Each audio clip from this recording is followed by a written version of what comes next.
Pada kesempatan kali ini, kita akan membahas mengenai apa itu fisioterapi. Fisioterapi adalah pelayanan kesehatan yang ditujukan kepada individu dan atau kelompok untuk mengembangkan, memelihara, dan memulihkan gerak fungsi tubuh sepanjang rentang kehidupan dengan menggunakan penanganan secara manual, peningkatan gerak, peralatan fisik, elektroterapeutik, mekanik, pelatihan fungsi, dan komunikasi. Ini berdasarkan Peraturan Menteri Kesehatan Nomor 80/2013. Berbicara mengenai aktivitas manusia dan gerakannya merupakan objek forma dari profesi fisioterapi. Tugas fisioterapi adalah untuk mengembangkan, memelihara dan memulihkan gerak dan fungsi tubuh individu sepanjang hidupnya. Oleh karena manusia bergerak sepanjang hidupnya, mulai dari tingkatan molekul sel jaringan organ sistem individu, maka apabila manusia tersebut terganggu oleh berbagai faktor internal maupun eksternal seperti faktor degeneratif, adanya cedera, penyakit, perilaku, lingkungan atau gangguan lainnya akibat kondisi-kondisi tertentu yang mengakibatkan manusia mengalami suatu hambatan atau gangguan gerak dan fungsinya, maka dibutuhkan peran fisioterapis untuk menjadikan setiap individu bergerak aktif, produktif, mendapatkan kualitas hidup yang setinggi-tingginya.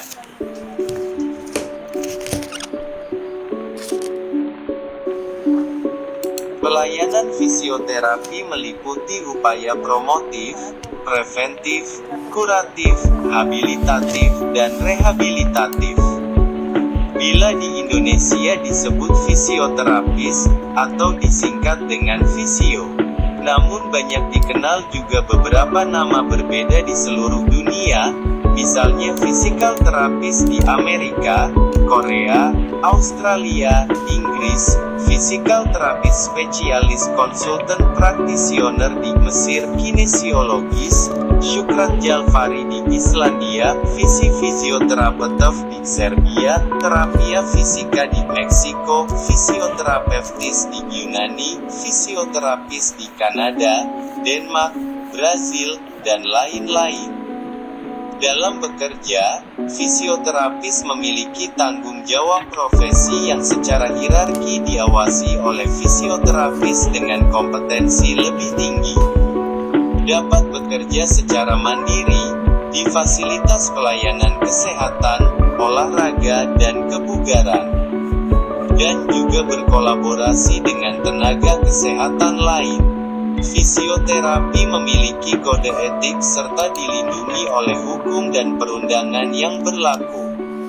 Menggunakan evidence-based practice fisioterapi dalam memberikan pelayanannya kepada pasien klien, sehingga dapat dipertanggungjawabkan secara keilmuan dan legalitas.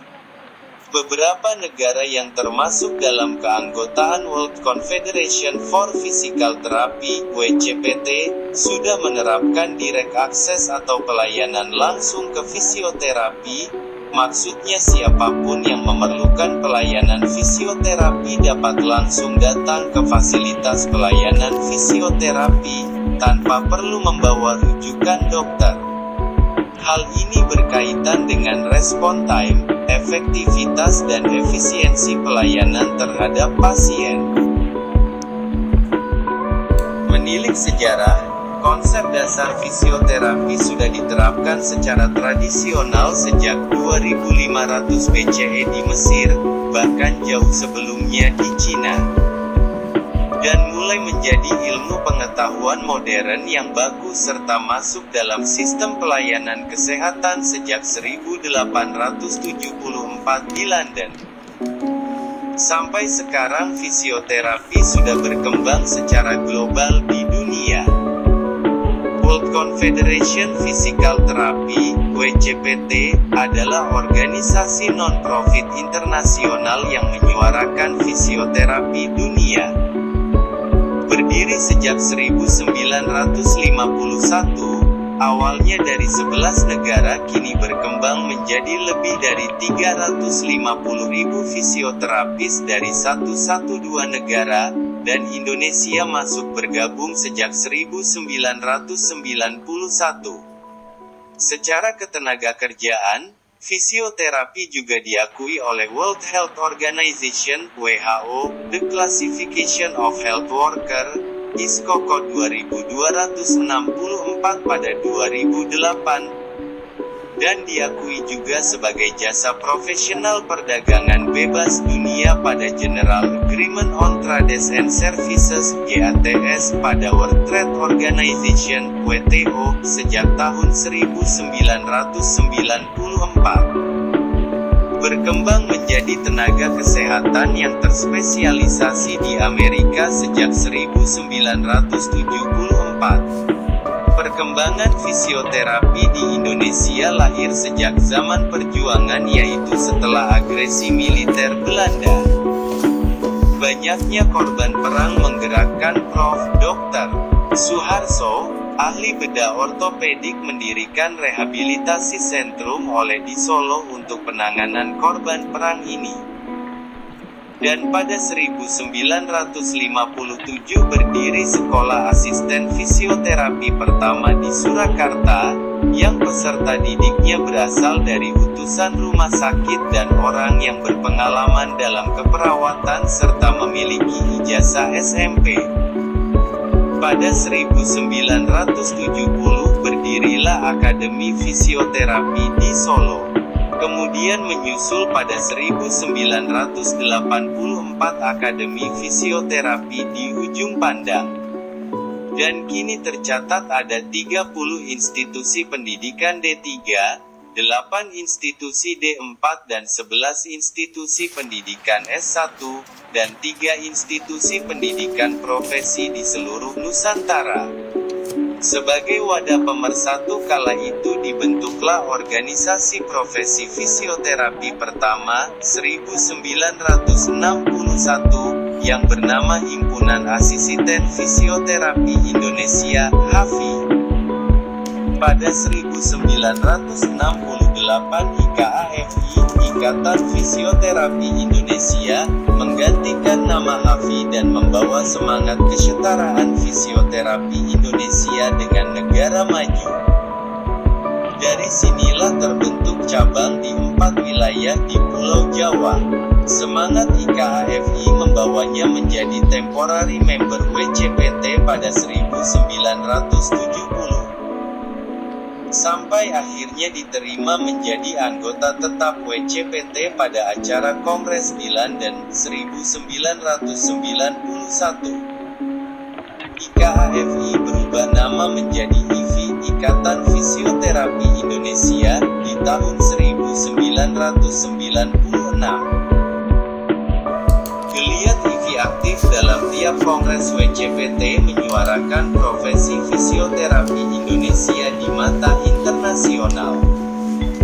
Indonesia melangkah maju di ajang regional dengan menjadi tuan rumah Asian Confederation for Physical Therapy (ACPT) di 1995 dan 2010, bahkan pernah menjadi ketua ACPT 2 kali. Dalam upaya pengembangan organisasi dan profesionalisme, IFI berupaya meningkatkan standar kompetensi anggota dengan berbagai kegiatan pendidikan, ilmiah dan pengabdian masyarakat. Atas dukungan dari para pemangku kepentingan, IFI memberikan kemampuan terbaiknya untuk peningkatan derajat kesehatan dan produktivitas masyarakat. Peran aktif IFI tercatat aktif, mulai dari kegiatan tahunan maupun bulanan. Setiap tahun diadakan pertemuan ilmiah, seminar dan pelatihan berlangsung di beberapa daerah. Di bidang pengabdian masyarakat dengan aktif berperan serta memperingati Hari Fisioterapi Dunia, World Peds Day, Hari Ulang Tahun Fisioterapi Indonesia, Hari Pelayanan Fisioterapi Dunia, dan Hari Kesehatan Nasional dengan kegiatan berupa aksi sosial, pemeriksaan gerak dan fungsi, penyebaran brosur maupun leaflet kesehatan, lomba poster fisioterapi, cerdas cermat fisioterapi di tingkat mahasiswa, kampanye fisioterapi lainnya via radio, surat kabar, maupun di media sosial. Juga gerakan sehat untuk masyarakat seperti senam massal, jalan sehat, fun run, dan lain-lain. Perkembangan fisioterapi dunia tak ayal juga membangunkan fisioterapi di Indonesia. Kini fisioterapi Indonesia menuju ke arah pendalaman ilmu secara kekhususan atau spesialisasi. Dalam 2 tahun terakhir berbagai grup peminatan kekhususan bermunculan, sebut saja pediatri PFAI, neurologi PFNI, olahraga PFOI, kardiorespirasi, muskuloskeletal dan manual terapi, komunitas MLDV, forum elektroterapi. Terbilang sedikit bila dibandingkan 12 subgrup yang sudah terbentuk di WCPT, namun hal ini sudah berdampak ke arah kemajuan keilmuan fisioterapi, komunikasi dan referral secara khusus. Kini fisioterapi dituntut profesional. Kementerian Kesehatan mewajibkan tenaga kesehatan, nakesnya tercatat, pun demikian dengan fisioterapis. Berbagai syarat dan prasyarat harus dipenuhi untuk dapat mencatatkan diri registrasi sebagai nakes dalam proses mendapatkan surat tanda registrasi STR. Aspek legal yang harus terpenuhi selanjutnya adalah mendapatkan surat izin praktek SIP. Mudahnya proses registrasi STR melalui media internet online membantu memotong birokrasi. Namun bukan perkara mudah untuk memperbaharui STR. Dibutuhkan persyaratan dalam bentuk nilai SKP atau Satuan Kredit Partisipasi, minimal sebagai syarat re-registrasi. SKP tersebut didapat dari penilaian keaktifan fisioterapis dari segi kinerja pelayanan, pendalaman keilmuan dengan mengikuti pelatihan maupun seminar, kegiatan ilmiah, kemampuan manajerial bahkan pengabdian sosial. Keseluruhan proses tersebut dikenal sebagai program pengembangan berkelanjutan atau Continuous Development Program. Apabila fisioterapis tersebut gagal memenuhi kriteria yang telah ditetapkan, maka fisioterapis harus melakukan uji evaluasi kemampuan. Ikatan Fisioterapi Indonesia adalah salah satu organisasi profesi bidang kesehatan yang menerapkan sistem registrasi anggota dan portofolio re-registrasi secara online serta mengembangkan sistem online pada pengembangan pendidikan keprofesian berkelanjutan atau P2KB. Izin praktek fisioterapis mandiri juga telah dituangkan dalam Permenkes 80 tahun 2013, dan baru-baru ini telah disambut baik oleh Dinas Kesehatan Pemerintah Provinsi DKI Jakarta dengan fasilitasi berupa kemudahan proses pengurusan izin di bawah Badan PTSP. Pentingnya pemeriksaan komprehensif, penegakan diagnosa dan ketepatan jenis terapi yang diberikan didasarkan pada evidence-based memberikan pelayanan tepat dan terpercaya. Pengembangan arah pelayanan, pendidikan, riset yang dikembangkan di Indonesia sesuai dengan keputusan IFI yang mengacu pada WCPT dan disesuaikan dengan kondisi, kebijakan dan regulasi yang berlaku di dalam negeri. Sampai Oktober tahun 2016 sudah tercatat 8.965 fisioterapis di Indonesia. Bila dibandingkan dengan jumlah penduduk berarti tenaga kesehatan di bidang fisioterapi di Indonesia mencapai perbandingan pukul 1:28, 443, masih terbuka peluang besar untuk lahan kerja ke depannya. Demikian info yang mengenai definisi dan sejarah awal dibentuknya fisioterapi di Indonesia. Semoga dapat menambah wawasan dan pemahaman. Tunggu update selanjutnya. Terima kasih. Jangan lupa like, share dan subscribe.